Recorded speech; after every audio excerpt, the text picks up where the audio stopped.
As I was creating along the way, I got a little lost in the sauce, honestly. I started to chase certain things for the wrong reasons because I got a little wrapped up in this idea of what it means to be successful, what it means to make an impact on other people, and like what it means to become recognized.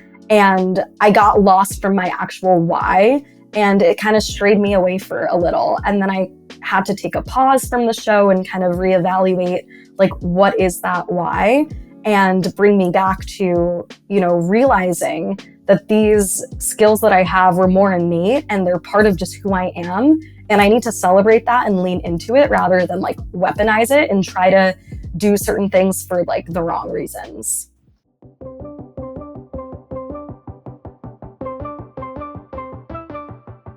Thank you for tuning in to the Mile 40 podcast. I am Bishoy Tadros, the author of Break Barriers and Audacious, both of which are sold on Amazon. And I invite you to join me as I engage with guests to discuss those bounce back moments that we encounter on our personal journey. Mile 40 is a forum to learn about how athletes, professionals, and leaders of all backgrounds stare down moments in life where the only option is to rise up. The Mile 40 podcast strives to remind listeners that the comeback is always greater than the setback. Welcome back to another episode of the Mile 40 podcast. Thank you all for continuing to tune in. I cannot thank you all enough for all the support, the reviews, the feedback. If you haven't already, please be sure to hit subscribe if you're listening on Spotify, Apple Podcasts, YouTube. Check out the show notes, pick up a copy of Break Barriers or Audacious. I'll sign it, send it out. You guys know the drill. Today's guest is Stella Stephanopoulos. She's an innovation consultant at Accenture, 200 HR certified yoga instructor with Core Power and Equinox, and founder of wellness community and happiness podcast, Everyday Endorphins. Everybody, take a second right now. Check out Everyday Endorphins. Hit subscribe. Support the guests that come on this show. The show focuses on the importance of finding things in life that spark joy. In her free time, she enjoys writing on Substack, traveling, hitting the cold plunge, and spending time with her friends and family. Stella, thank you for joining me. Thank you so much for having me. It is such a pleasure and honor to be here today.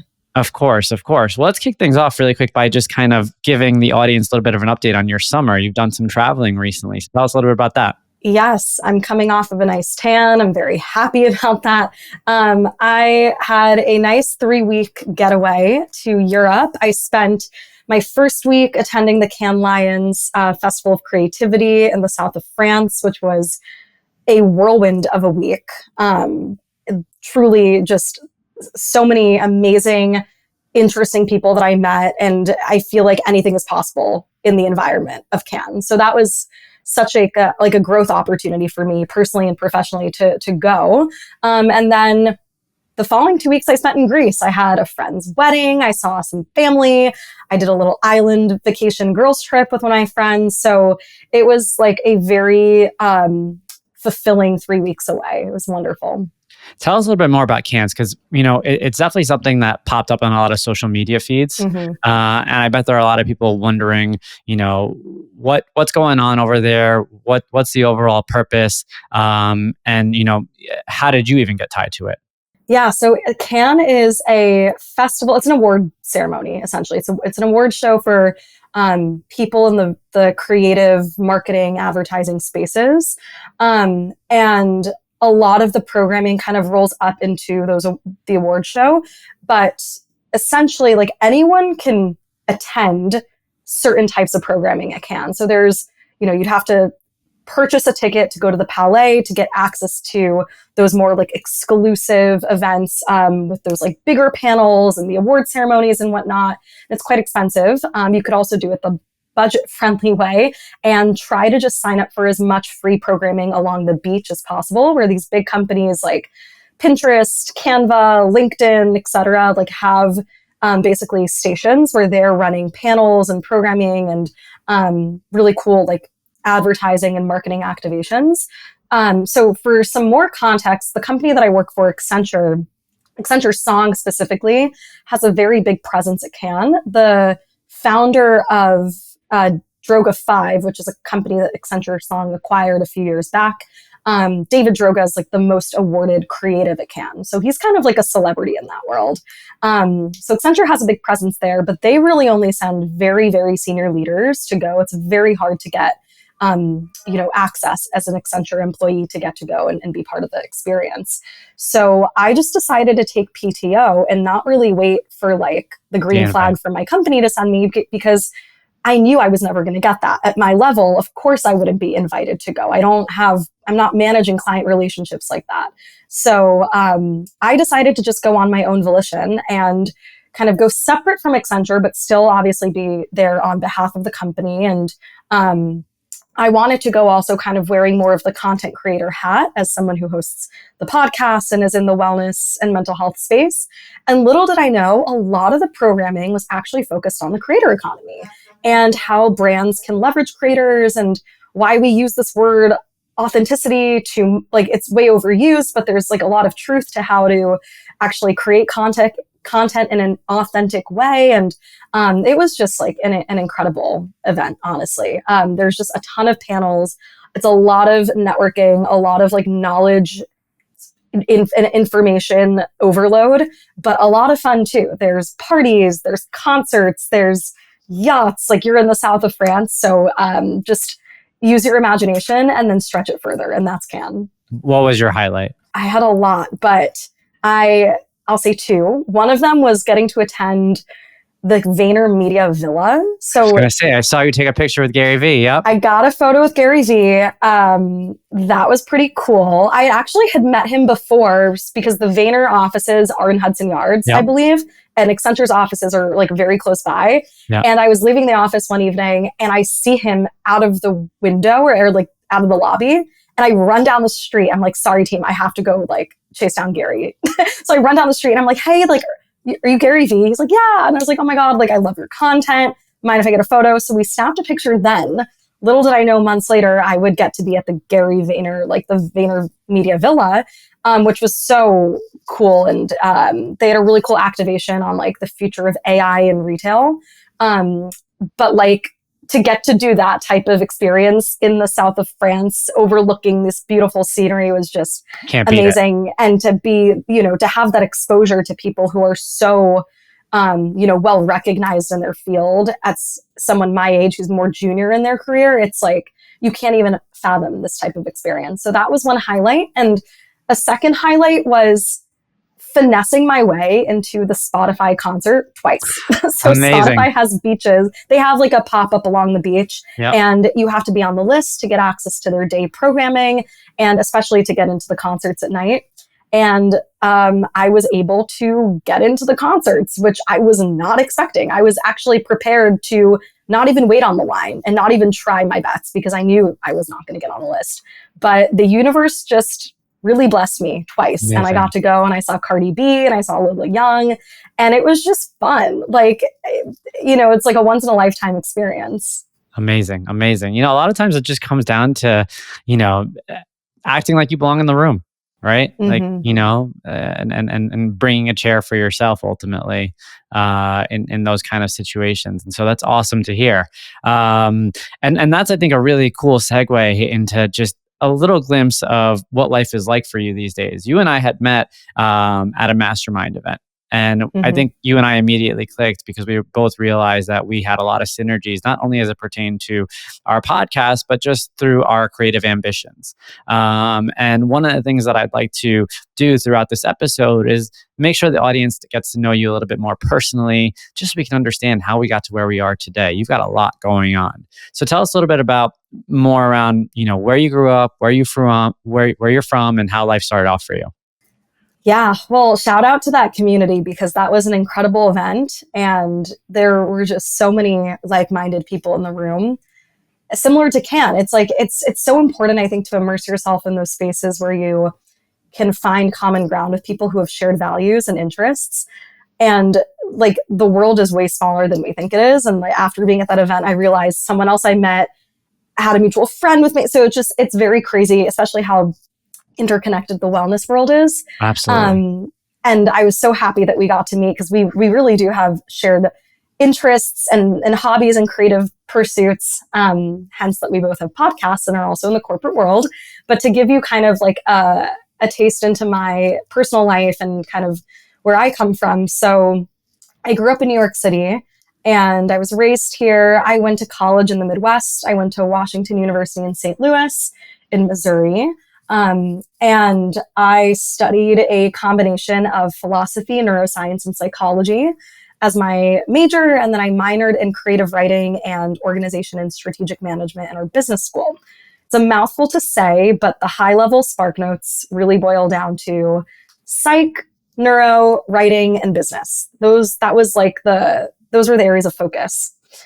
And when I graduated, I had pre-graduating, I took an internship with Accenture. I didn't even know what consulting was. I got exposure to it through a pre-professional business fraternity that I joined undergrad.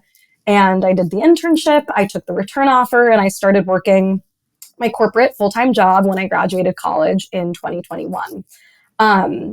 To flash back a little bit, I'm kind of jumping timelines here. During COVID, my senior year, I launched the Everyday Endorphins podcast. That was actually a spinoff of an Instagram account that I created in 2014 called Everyday Endorphins. And at the time, I was on a rowing team in high school. It's my first time being an athlete.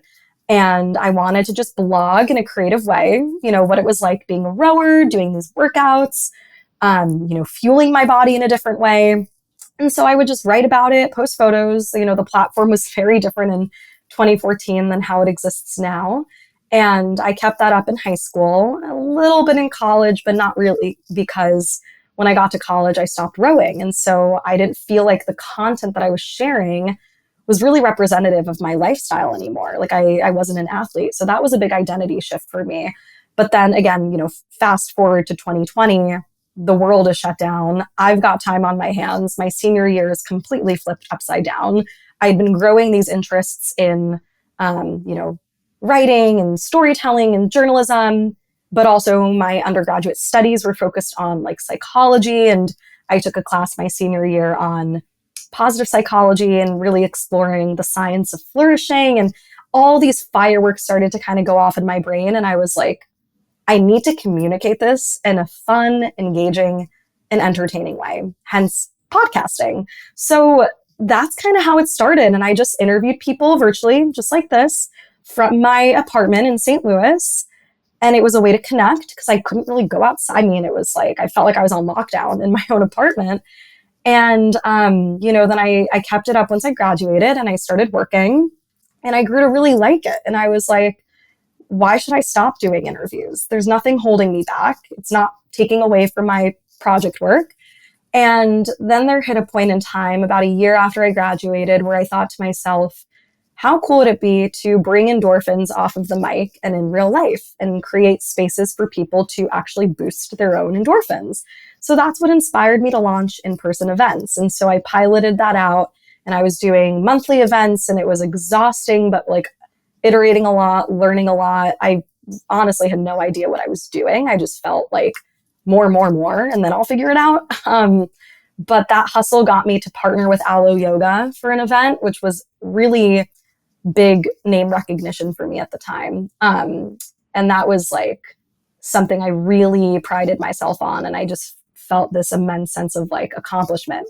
Like within my first year of doing events, I'm doing a rooftop thing with Aloe and Juice Press and sponsoring it and Brooklyn is involved. Like how cool is that? But, that really kind of helped fuel me in the in-person events space. And now fast forward to 2025, I've continued doing events, but I've scaled back and I've been trying to kind of figure out how do I continue to grow this brand and this platform alongside progressing in my career in consulting and in the world of innovation. And what might exist at the intersection between these two parts of the Venn diagram for me. So right now what I'm really focused on is like, where are the synergies between the creative and entrepreneurial Stella and the corporate Stella with Accenture? And so that's kind of where my energies are focused. I used to think it was kind of like an all or nothing thing, but now I'm definitely more excited to be existing in that like intermediate space. So that's kind of a little bit about the whole trajectory from a career perspective. And the last thing I'll say is I also teach yoga part-time. So if anyone who's listening is based in New York, you can find me at Equinox and Core Power, and I'd love to have you in one of my classes. Amazing. Amazing. You know, you talk about finding that intersection between creative Stella and corporate Stella. And I think, to your point, especially over the last decade, there's been a lot of internal friction within a lot of people who do believe they have to go either one way or the other. And admittedly, I find myself, kind of in that tug of war all the time. And one of the things that I've been fortunate with, similar to you, I believe, is the fact that I've been able to get myself to a place in the corporate world where I can show up as the host of Mile 40, the author of Break Barriers, the author of Audacious, the marathoner. And I no longer feel like I need to, kind of hide all that. And I can use it to my advantage, in the corporate world. And while it does feel like a sweet spot at times, there's always the wonder in the back of my mind around, well, how did all these other people just end up just doing it, on their own without, and so was that was there friction there for a while, or was it always the goal to kind of find that intersection? It's a good question. I think it's something that anyone who is in either of our positions is probably also considering and battling with. I mean, I do think about that as well. When I started creating a podcast, it was more of like truly a way to kill time. Like it was COVID. It was, I love to talk to people, like talk forever. It's the perfect platform to do that, to support, my natural skill set and personality and just the way I am. So I had already kind of built a library of content before I started my corporate job. So I kind of like already had this foundation of what I was doing before I ever even had the thought of like, do I need to choose one or the other? And so I guess I'm sharing this because the intention to create a podcast was never to leave the corporate world. It was to really fuel myself first. And then the corporate world happened because I had graduated and I started working that fall. I think maybe the conversation would be different if I had started at Accenture, did that for XYZ years, and was like, okay, I'm ready to pivot. And now the way the media space is evolving to, podcasting seems to be cool and interesting. Let me go try that vendor. But it wasn't that. It was actually the former. Like this was really truly just like a pure hobby and a creative outlet that I just kept up with. And I was like, wait, I actually like building. Like I like doing something on my own terms and not having to have to pass it through approval to a whole, chain of command. So I think, it's interesting because I don't really know like what the future holds and what my calling is meant to be. But right now, what I do feel very grateful for is the fact that I have found incredible people at Accenture, people in my community, leaders who see what I'm doing and actually don't want me to hide the fact, they don't want me to hide the fact that I have this podcast. They want me to be vocal about it. And they want me to find ways to do that type of stuff at Accenture too, to build more community, to really enhance the culture. And I found ways to actually, do that as well. So I feel lucky that from a cultural perspective, Accenture's really been able to support me in my entrepreneurial endeavors and passions and has helped me feel like I can show up as myself at work. I think it would be so much harder to do the things that I'm doing if I felt like I needed to hide this part of myself. And so I do feel very lucky. And, maybe if I was in a different industry, like the world of finance, for example, like it would be 10 times harder to be able to show up authentically in that way. Yeah, no, I think that's a really good call. And one thing that you pointed out that I think is just so important is finding, that right leadership. I think that's the Mm-hmm. most critical element of it. And I'm a little further out in my career, and one of the things that I could say with 1,000% conviction, the title doesn't matter, the salary doesn't matter. What really matters is who's your next boss. Mm. That's what matters the most, because they're the ones that are going to control a lot of the swings in your mental health, your emotional health, and your overall career trajectory. And the most important thing a leader could do for their people is allow them to show up, fully as who they are. And to that point around the finance world, I started this platform while I was in the finance world, and I started to realize it just was not going to work in that world. And then when I left that world to move into the technology sector, things started to open up, and I started to see the opportunity to bring the two together. And I think that's, a really authentic and an important call out. And one of the things that I want to ask you around that is, when I think about the demographics of this show, there is a very heavy, I'd say, millennial, Gen X population, a little bit of Gen Z. And the reason I'm going in this direction is because I do want to know, amongst your population, college was a lot different than when a lot of us went to college. Like, how many people out there are content creators trying to build their own platforms? How many people out there are starting podcasts?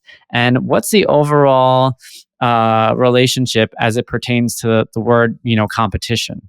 Because I feel like now a lot of people are in the same space. Everyone wants to be in this space. So talk to me a little bit about that.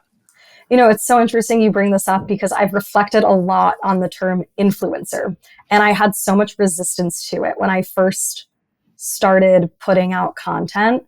I was very vocal about the fact that I did not consider myself to be an influencer. I was like, no, I'm not an influencer. Like, I'm making a podcast. That's different. And I truthfully had a bit of judgment towards the whole influencer community. Like, I didn't feel like the content that influencers were sharing, was valuable. I felt like it was just putting pretty pictures on a page, and like, what value is that really adding to stimulate someone's brain? And, that might have been a very naive or like one-sided view. And when I kind of like reflect back also in my journey to where I've gotten to today, the desire to start Everyday Endorphins as an Instagram account in 2014, before we even had language around this whole influencer space or the creator economy, like, I think to me points to the fact that, like, I've always had an affinity towards creative expression. Like, let's say that's the umbrella term. Sure. Creative expression, storytelling, and blogging, in a sense. Now those skills have been transformed and like amplified in what we consider to be the creator economy. And so I've had to kind of get over honestly, I've kind of had to get over myself a little bit, and the judgments that I've held in the past towards this whole creator influencer space. And instead of resist that, actually lean into it and realize, it's a blessing that I have these natural skill sets to want to create, to want to express, and to want to share what's on my mind and be vocal in that way. And I do believe, and I tell myself this because maybe I want to believe this is true, but I think that if you're creating from a place where there's really that intrinsic motivation because it's making you feel better and you want to help other people, that's going to come across, and that's going to be what creates longevity for your brand or whatever you're building. If you want to get into the whole content creation space just for that quick fame or like that quick hit of dopamine, you may like strike virality and gain that recognition momentarily, but is that really going to fill up your cup? Is that really going to make you happy? Like, no, it's not. And that's actually what I explore on my podcast. And I had to kind of do an audit for myself a few years ago when I realized that as I was creating along the way, I got a little lost in the sauce, honestly. I started to chase certain things for the wrong reasons because I got a little wrapped up in this idea of what it means to be successful, what it means to make an impact on other people, and like what it means to become recognized. And I got lost from my actual why, and it kind of strayed me away for a little. And then I had to take a pause from the show and kind of reevaluate, like, what is that why? And bring me back to, realizing that these skills that I have were more innate and they're part of just who I am. And I need to celebrate that and lean into it rather than like weaponize it and try to do certain things for like the wrong reasons. I agree with that. I mean, you can't fake authenticity. It can't, and it can't really be taught. It has to be genuine. And just last week, a major podcast that I have been following for a long time, about 600 episodes released, they announced that they were no longer going to producing episodes. And they had an episode to discuss putting the show to rest and how, ultimately it was just getting to a point where it was not sustainable.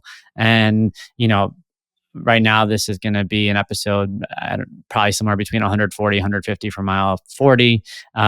I'm not sure how many episodes you've launched so far on Everyday Endorphins, but it makes you think for a while. And I kind of had a conversation with myself around like, okay, well, why do I continue to show up? Like, am I chasing the revenue opportunities around this show, or am I, here for the right reasons? And what would cause me to walk away? And, I think every content creator thinks about this at some point. Like, what if I just put everything to rest and no longer do this? Will I have a lot more, peace if I did that? And the one thing I kept going back to was, okay, but why are you doing this? Like, what is your purpose? And everything kind of goes back to that purpose that I created in the very beginning when I wrote my first book.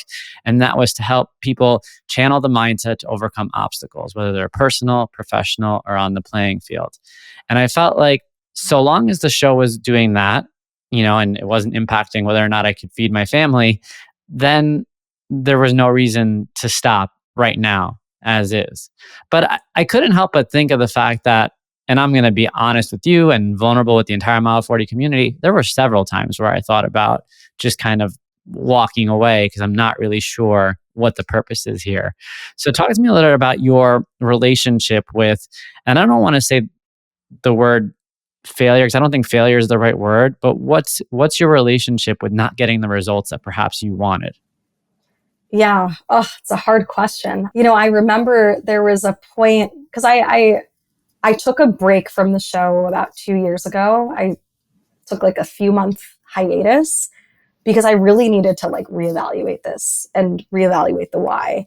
And it was during that time period where I thought to myself, what am I going to get to episode 300 and have the same listener community and like things not grow? And what's the point of putting out new things all the time when it's like not actually making an impact? Like, I was really hard on myself and I was like, I just need to put this away. And I also realized like holding the microphone and doing the interviews at that point in time were no longer bringing me joy. So why start to force myself to do something out of like obligation when the whole point of this should be that I'm doing this because I actually love doing it. Like, I lost that spark, and that in and of itself, like gaining that awareness, really frightened me because I thought this is, it's sad to even admit this, but I remember calling a friend one day and I was like, what if I stop doing Everyday Endorphins? Like, what if I stop my podcast? Am I not going to be interesting enough anymore? And I was like crying on the phone. And she was like, Stella, what are you talking about? Like, you are interesting with or without a podcast. And I think that I got so used to people like looking at me in a different way or treating me differently. Oh, you have a podcast. So it's so interesting. Like, it was something that differentiated me. And I liked that. And I was very afraid that if I no longer like went above and beyond, that I would no longer be interesting. And in that time away, I really dug deep within and I started to realize that I didn't understand that I was doing this at the time, but a lot of the motivating factors behind continuing to push out content and like to want to push myself further and further was because I was like fighting so hard to prove to myself that I was like smart enough, that my voice was meant to be heard. And I didn't realize that what was driving me to like want to achieve was coming from this like painful rather than purposeful ambition. And I use those phrases. I want to credit the person who created that. Her name's Amina Altai. She was actually a guest on my show, and she wrote this book called The Ambition Trap. And she talks about what it's like to work from a, painful ambition versus like purposeful ambition. So after reading that, I've reflected and I'm like, wow, I was really working from this place of painful ambition where I didn't have the belief within myself. Like it was all coming from these limiting thoughts and beliefs that were kind of tearing me down. And I thought that by tearing myself down, I would accelerate faster, but it just burnt me out. And I had to do a lot of like work and reflection to cultivate the belief system and confidence within myself that like I am credible and I am deserving to have a voice and to express it and to use it. And whatever I want to achieve should be within my reach. Like it shouldn't be this crazy thought that I want to do XYZ. Like if I actually put my head down and work towards actionable goals, there's no reason why I should not be able to accomplish these things. And I don't need to outsource permission to anyone else to tell me that I can do these things. I just need to believe it within myself, and therefore it's true. And I did not have that conviction at that time. I think I was looking towards other people to validate that within me. And through that process, I've reflected on like, okay, that was actually tearing me down. And it's not going to create longevity for what I'm building. And so it felt like a failure in that moment. And I actually, I had to withdraw. But I think in those moments, you have a choice. You either let it like kill your spark forever and reinforce the negative belief system, or you gain an awareness of it and you decide to change the story. And once you change the story, your behaviors shift and everything changes. And it goes back to what you said earlier when we were wrapping up that point about like what magic can happen when you start to like believe that you have a seat at the table. And that's exactly what I wrote about actually in a Substack when I shared my reflections from Cannes and like going by myself and what it means to believe that you are deserving to be in the space that you want to be in and to act like you belong there. And that has been like, I feel like something I've been working through for the past few years. And now I've like hit this peak of like, okay, now I'm living in that. And because I'm living in that space, I'm very excited to see like where things will go from here on out. Hey, Mile 40 fam. I get asked a lot about my training programs and how I set myself up for success to cross finish lines all over the world. Well, I'm going to let you in on a secret. Recovery is half the battle.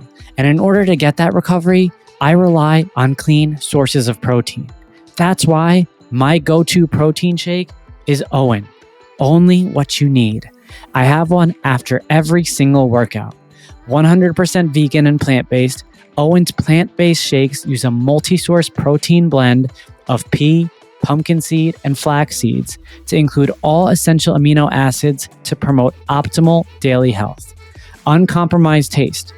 OWYN brings together the essential elements of advanced nutrition, amazingly clean ingredients, functional superiority, and uncompromised taste. Now go ahead, go to www.liveowyn.com. That's spelled LIVEOWYN.com. Use code MILE40 for 20% off your next purchase. Only what you need. Yeah. No, I mean, we could talk about that point for days. And kind of going back to the event where you and I met, I kind of had a similar experience where, once you get the reps in and once you start to have that conviction that you belong in the room, the opportunity flows. Through that arena where you and I met, I ultimately came about several opportunities I wasn't expecting related to this podcast and outside of this podcast. And that was, it took years of cultivation to kind of own it. But I do want to call out for the audience is like, just continue to flex that muscle, continue to work on it. It's like anything in life that once you get it, after periods of repetition, things start to flow. And as you were talking, one of the things that kind of came to mind is I remember when I started Mile 40, I was about 10 episodes in, and similar to you, I've had guests on the episodes. And I remember thinking after episode 10, all right, like what more could I potentially share with the audience? Like, what other guests could I bring on that will have something to say that hasn't been said already? And I remember questioning that. And I said, okay, but let me continue to bring on guests. And if it feels like we're just being redundant, then we'll just, we'll call it a day, and maybe like the show has served its purpose. Because as we know in the world of podcasting, not a lot of shows make it too far in terms of episodes. But one of the things that hit me about episode 20 in the mid 20s was I had a really powerful conversation, and it started to impact me personally. Like I took some things away from that episode that have personally and dramatically impacted my own life. And then it was more like, okay, I want more of this. So I'm going to continue to find more and more interesting people, a little bit selfishly for me, but if it's impacting me, I can only imagine it's going to be impacting the rest of, the audience out there. So all this to ask you a question. If you think back on all the guests that you've had on the show, was there any particular episode or even a couple episodes that continued to kind of, resonate in your mind about roles that they've played in your own life? Yeah, that's a great question as well. So I guess I would say there are like 2 episodes that stick out to me.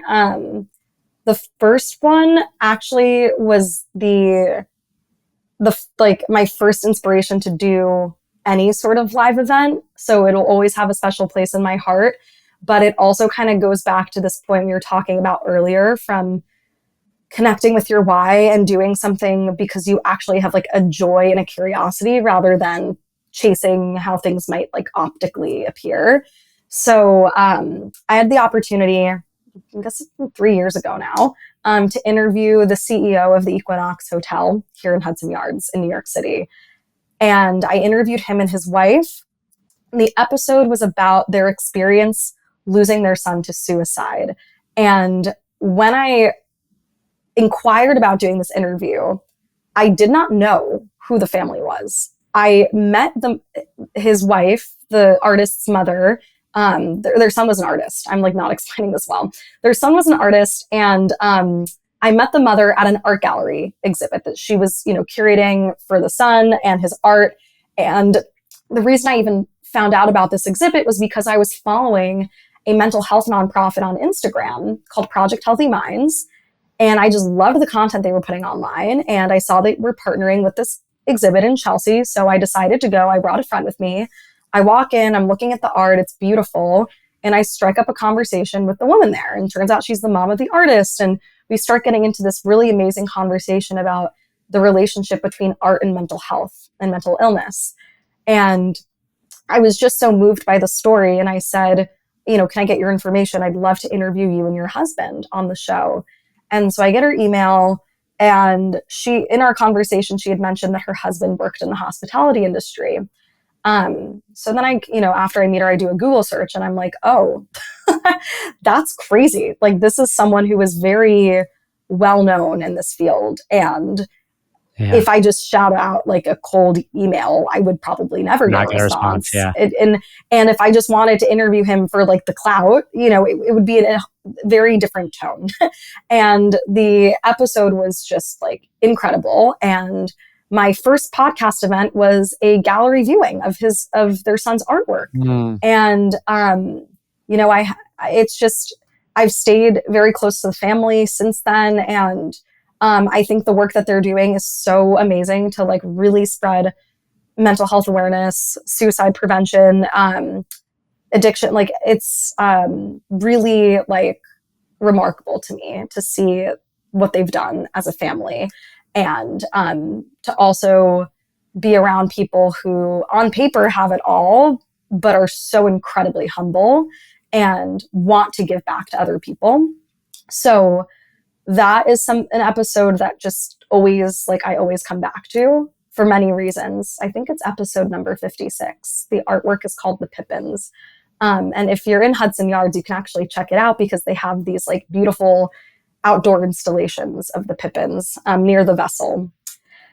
And then another episode that really kind of sticks in my mind, I forget the number, but it's in the 110s or something, is with a friend of mine who also works in the corporate world, but she's an author and she is a content creator. Her name is Kareen, and she came onto the show to talk about like the role that limiting beliefs play in our lives. And that theme just felt so relevant to me in the past few years that it's something that I will probably never forget, that conversation. And she kind of walked me through her own journey of overcoming her own limiting beliefs and, what it took for her to address that and how it's changed her life when she learned how to kind of rewrite the narrative in her mind. And I think that is so important because it really ties in nicely to what we're talking about earlier on cultivating that like worth and worthiness from within. What is the trajectory of, since 2014 to now? What have you learned about yourself? If you kind of dug deep within now and kind of look back on everything that you've accomplished and, even the areas where perhaps you maybe thought you fell short, what have you learned about yourself the most? Yeah. It's funny because as a kid, I wanted to be an actress. And my parents were like, no, because if you go into like Hollywood as a kid, you're going to become corrupt. So I'm glad that we veered away from that. And I did grow up though performing and dancing and a lot of different things. But my natural skill sets as a kid, like very outgoing and talkative, and I was always told that I was an old soul and very mature for my age. Like a lot of that was weaponized against me, specifically in like middle school and high school, and it really took a toll on my confidence. And it made me feel like I couldn't fully express, who I am, and it made me feel kind of shame around who I naturally was, and I think that those feelings and like, me internalizing certain experiences in high school and college kind of made me feel this desire to be liked and to be accepted. And I didn't realize that, I think for a long time, at least at the onset of launching this podcast, so much of the motivation was like, I just want to be liked. Like, I just want to be heard. I want to be seen. And it was really hard for me to kind of reconcile that because it was embarrassing in a way to feel like, oh, I want to be liked. Like, that doesn't make sense because I am liked by people. I have friends. I've never had a hard time making friends. So why do I feel like I'm not liked by people? Like, why is this something that I'm craving? Like, why am I craving validation so heavily? I'm not that insecure. What's going on here? And I really had to like humble myself and face that and really understand why was it so hard for me to face that, and also why was I feeling shame over this as well. And I think that the minute I started to get honest around those things, it was like so much easier to address the problem and then just not prescribe truth to those limiting beliefs anymore. And so I think that I didn't know that I had been struggling with those thoughts until it kind of all just came to the surface one day. This like very strong need for acceptance and for validation. And it's interesting how those things will hold us back until we decide to not let them hold us back anymore. So I think that's probably, one of the things I've learned the most about myself. And something else that I think is also very interesting and like part of my story too is that, my dad is a lawyer by training. His whole career is in the entertainment world as an entertainment lawyer, but he's incredibly creative and actually he's worked on multiple film projects as like in a producer role, but he actually like created and made his own movie in Greece 10 years ago, which is so cool. Like, he was 50 at that point and he quit his job and he did this movie, and it sounds very glamorous, but like financially it was very difficult for our family for him to take that risk. And I didn't really understand it at the time, like why he did what he did. I didn't get what the whole creative process even meant. And because the film on paper did not succeed in the way that maybe he had hoped for or my mom had hoped for, I started to internalize that as like, well, if something doesn't blow up, therefore it's not successful, therefore it's not worth it. And that like negative cycle of thinking started to weigh on me as I engaged in a very creative endeavor, which I also realized kind of comes from my parents, because my dad is very creative in that way.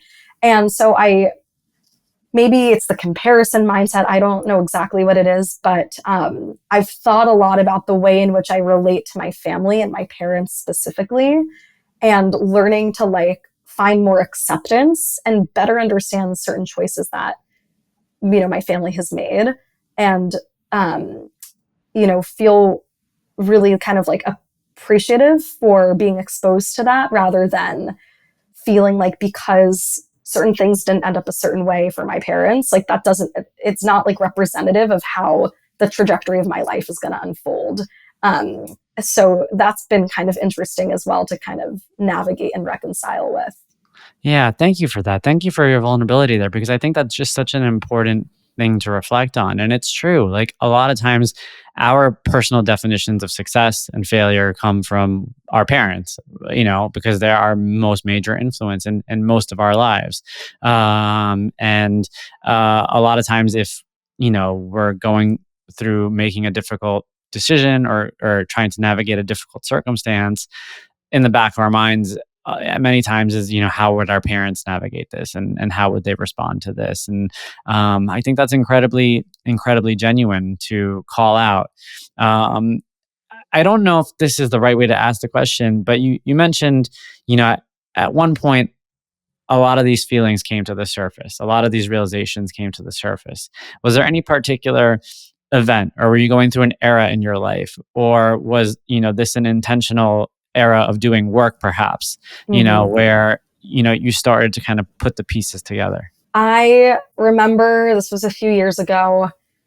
I had met someone who, I was friends with, and something kind of shifted very quickly. And I was like, wait, maybe this is not like a friendship relationship. And I just observed the way that this person spoke about me, and always wanted to like advocate for me, and, the potential that this person saw in what I was doing with my life, and how much admiration this person had for me and the brand that I was building. And I was so deeply moved by that. And it was in its like purest form, love and acceptance, and feeling truly seen for like who I am and what I'm doing, like for the first time ever. And it really moved me. And over time, I really started to reflect on that. And I thought to myself, why, like, is it so impactful for me to hear these words of validation? Like, why is this swaying me so much? Clearly, it's pointing to something within myself that's indicating I don't believe it. Like, I need to outsource, other people's opinions to then reinforce a belief that, oh yeah, maybe what I'm doing is valuable and worth it. And it took someone else to show myself that I was lacking in this area of like self-love and self-acceptance, and cultivating a stronger self-worth and self-belief system, if that's what you can even call it. And I know it sounds trivial and silly to say that. No, it's not. And I mean, I'm gonna let you finish, but I have some things to add to this. Yeah, and we're still friends to this day. It's very much like a friendship, but I had never met someone who I could just tell, like genuinely, I could just tell there was so much admiration and, respect for who I was as a person beyond the way that I looked, but really like could understand who I was and why I was doing the things I was doing, and like saw me so highly. And it really shook me in like in a very beautiful way. And I don't think it would have affected me as strongly if, I had already had that belief within myself that, yeah, like what I am doing is pretty cool. And I've done some pretty cool stuff. But it really took someone else to kind of like awaken that within me. I love that so much. And I've shared this before on the show, but in case anyone hasn't heard it before, I had a very similar experience before I had before a book was written, before anyone even knew anything about me. I was in a room with someone. This was back when I was in banking, and I was in a very vulnerable point in my life. And I had shared with them, my story that I had been holding on to. And it was the very first time that somebody looked me in the eye with a huge smile and led me to believe that they saw me when I didn't see myself. And that one conversation, which may have been 15 minutes, which may have been maybe the fourth or fifth time that I interacted with this person, completely changed, the trajectory of my life. And that was all that I needed, was to see and to feel that somebody saw what I thought that I had, and, who just gave me that reassurance, that validation that I shouldn't hold it back from the world. And also that understanding that regardless, if not everyone's going to be on board, it doesn't matter, because your gift is too important not to share. And that literally changed everything in my life after that. And I was at that point unapologetic about being who I was and doing what I felt I was out here to do. And so, one of the things that I'm conscious of, and this will be my last question because I know we need to wrap up, is I want to be like that person for other people. Because as you experienced and as I experienced, all it takes is that one interaction to change everything.